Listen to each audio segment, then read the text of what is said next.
ان مقامات میں سے جہاں پہ انسان کے لیے اذان اور اقامہ ثابت ہے، اپنی نماز کے لیے مستحب نہیں ہے کہ وہ اذان کہے یا اقامہ کہے، وہ یہ ہے کہ جہاں بھی مشترکہ وقت والی دو نمازوں کو یکی بعد دیگر ہی انسان پڑھے، جیسے ظہرین، نماز ظہرین ایک ساتھ یکی بعد دیگر ہی انسان پڑھ لیتے ہیں، جیسے عموماً شیعہ معاشرے میں ایسا ہی ہے، اور مغربین کی نماز کو بھی ہم ایک ساتھ پڑھتے ہیں یکی بعد دیگر ہی۔ تو اگر پہلی نماز کے لیے اذان کہی گئی ہو تو دوسری نماز کے لیے اذان ساقط ہے، مغرب کی نماز کے لیے اذان کہی گئی ہے اور پھر اقامہ کہا ہے، تو پھر عشاء کی نماز جب آپ اس کے بعد پڑھیں گے تو اس کے لیے اذان نہیں ہے، صرف آپ اقامہ کہیں گے اور نماز شروع کریں گے، ساقط ہے۔ اسی طرح ظہرین کی نماز ظہر کے لیے اذان دی گئی ہے، اقامہ کہا ہے، پھر آپ نماز ظہر کے بعد نماز عصر پڑھیں گے تو نماز عصر کے لیے اذان نہیں ہے، صحیح نہیں ہے کہ آپ اذان کہیں، صرف آپ اقامہ کہیں گے اور نماز عصر پڑھیں گے، چاہے وہ فرادہ ہو یا باجماعت، کوئی فرق نہیں پڑتا۔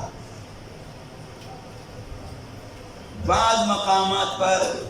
جو ہے یکی بعد دیگری دو نمازوں کو مشترکہ وقت والی پڑھنا مستحب بہتر ہے،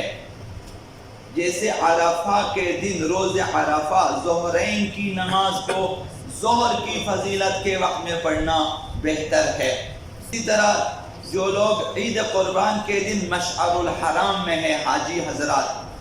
وہاں ان کے لیے مغربین کی نماز کو عشاء کی فضیلت کے وقت میں پڑھنا بہتر ہے، وہاں بھی یہی حکم ہے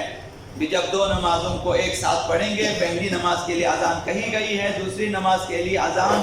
ساقط ہے۔ اب درمیان میں فاصلہ نہیں ہونا چاہیے، پہلی نماز میں اور دوسری نماز میں فاصلہ نہ ہو، یہ شرط ہے، زیادہ فاصلہ نہ ہو، لیکن تعقیبات سے فاصلہ واقع نہیں ہوتا، نافلے کی نماز آپ پڑھیں فاصلہ واقع نہیں ہوتا، مثلا ظہر کی نماز کے بعد آپ 8 رکعت نوافل ظہر آپ پڑھ لیں، پھر آپ عشاء پڑھیں تو تب بھی یہ فاصلہ شمار نہیں ہوتا، تعقیبات پڑھ لیا آپ نے، فاصلہ واقع نہیں ہوتا۔ اور دوسرا مسئلہ یہ ہے کہ اگر نماز جماعت کے لیے اذان کہی گئی ہو، اقامہ کہا گیا ہو، تو جو شخص اس نماز جماعت کے ساتھ نماز پڑھنا چاہتا ہو، مثلا جیسے سب لوگ آ جاتے ہیں، ایک ہی جماعت ہے، اذان کہی گئی ہے، اقامہ کہا ہے، تو باقیوں کے لیے ساقط ہے کہ ہر شخص اپنے لیے اذان نہ کہے، ہر شخص اپنے لیے اقامہ نہ کہے، لیکن یہ حکایت الاذان اور چیز ہے، آپ ساتھ ساتھ پڑھ سکتے ہو، اس اذان کو دہرا سکتے ہو، لیکن اپنی طرف سے الگ اذان نہیں دے سکتے ہو، آپ اقامہ کو بھی دہرائیں،